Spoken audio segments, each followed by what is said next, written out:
oknum praktisi peradilan kita bukan lagi hanya tercemar, namun sudah penuh borok yang sangat menjijikan.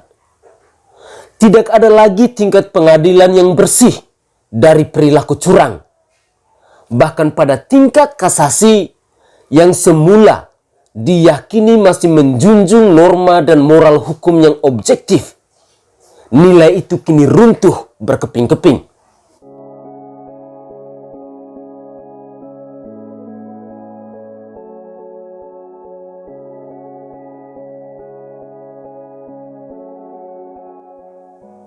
Saudaraku sebangsa dan setanah air, para penonton kanal YouTubeku yang sangat saya hormati dan sangat saya cintai.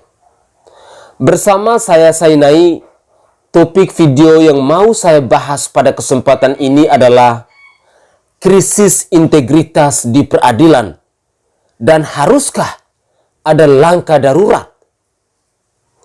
Saudara, OTT terbaru oleh lembaga anti rasuah ini boleh jadi merupakan kasus paling ironis, sekaligus indikasi wajah hukum kita sedang berada di titik nol. Dengan kata lain, lembaga peradilan harus segera untuk mengevaluasi sistemnya secara menyeluruh. Mungkin kini sudah saatnya mereka melakukan perang badar kepada oknum praktisi peradilan kita yang bukan hanya tercemar, namun juga penuh borok yang sangat menjijikan. Tidak ada lagi tingkat pengadilan yang bersih dari perilaku curang.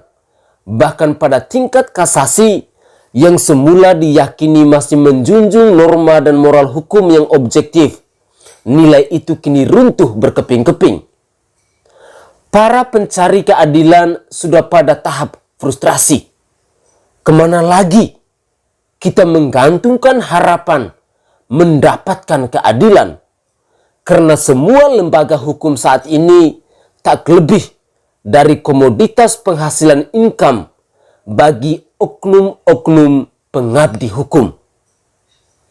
Jika selama ini publik sudah skeptis pada beberapa institusi penegak hukum, maka kini lembaga hukum paling tinggi dan merupakan pilar terakhir dari sistem hukum kita melengkapi kerusakan sistem secara umum. Revolusi pada lembaga peradilan sudah sangat mendesak dilakukan. Dari manakah idealnya pembenahan mendasar terhadap sistem hukum kita? Untuk menata integritas dan moral para aparat hukum tidaklah mudah. Lebih-lebih di dalam lingkungan yang sudah tercemar. Niscaya terjadi saling curiga satu sama lain. Hal yang sama pernah terjadi ketika komunisme merajai kalangan pegawai pemerintah. Kalaupun dilakukan perubahan sistem, berarti didahului dengan penggantian yang besar-besaran. Sejujurnya, kitab undang-undang hukum kita sudah bisa dianggap sangat matang, baik dilihat dari sisi usia maupun teknis. Satu-satunya yang menjadi titik lemah justru ada pada integritas dan moral para aparatnya. Jika moral mereka sudah sedemikian rendahnya, maka cara paling ekstrim yang dapat ditempuh sebagaimana teknologi telah mampu mengakomodasi. Kita bisa memanfaatkan expert system.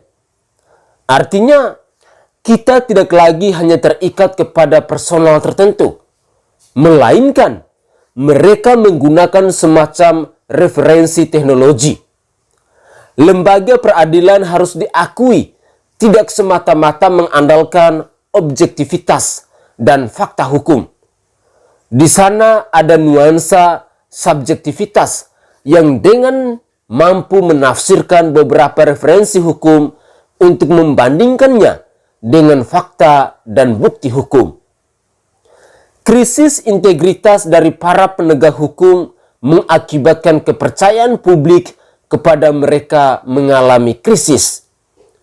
Guna mengatasi krisis kepercayaan ini, perlu diambil langkah darurat, dan teknologi merupakan salah satu jawabannya.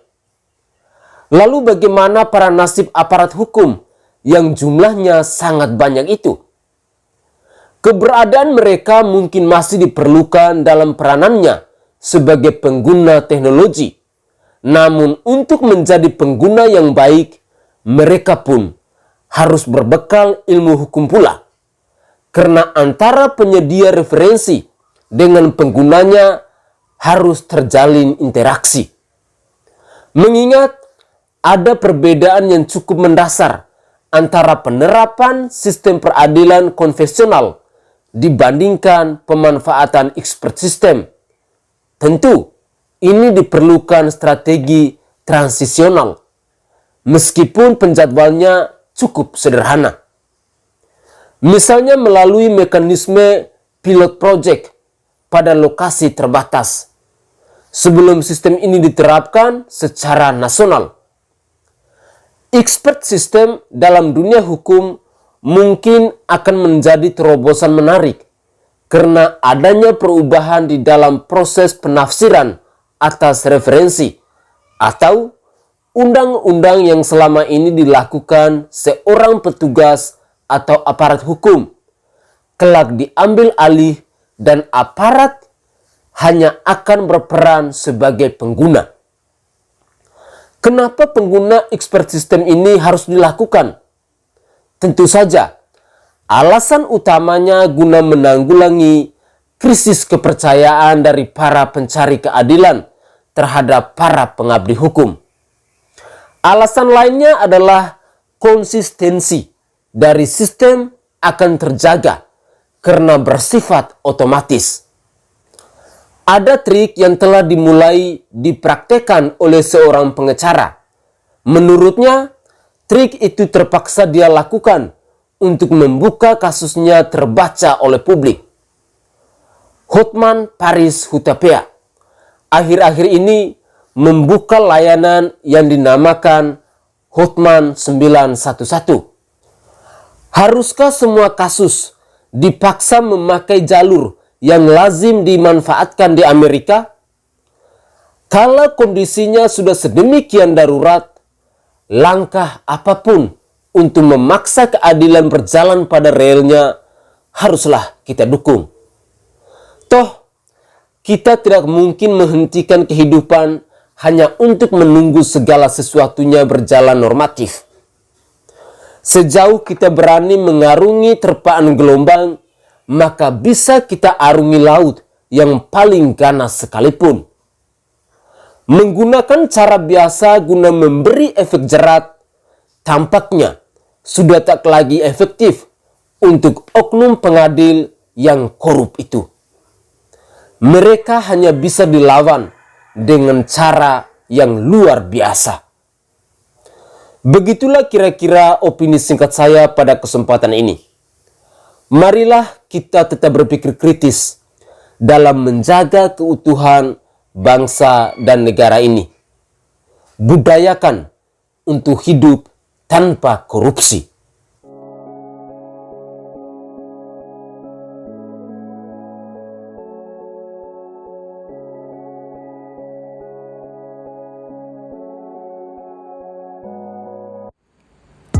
Minyak Prabu merupakan salah satu minyak herbal yang mengandung 81 rempah-rempah asli dan dibuat langsung di Pulau Bali dengan menjamin kebersihannya. Minyak Prabu dapat membantu dalam menyembuhkan segala macam jenis penyakit kulit dan juga bisa membantu dalam meredakan sakit perut saat haid, pegal-pegal, dan masih banyak lagi. Minyak Prabu kini hadir untuk menemani aktivitas kalian semua dan memudahkan untuk dibawa kemana-mana. Minyak Prabu memiliki aroma yang wangi dan pastinya nyaman untuk digunakan. Buat apa ragu lagi, gunakan minyak Prabu, bukti menjadi saksi.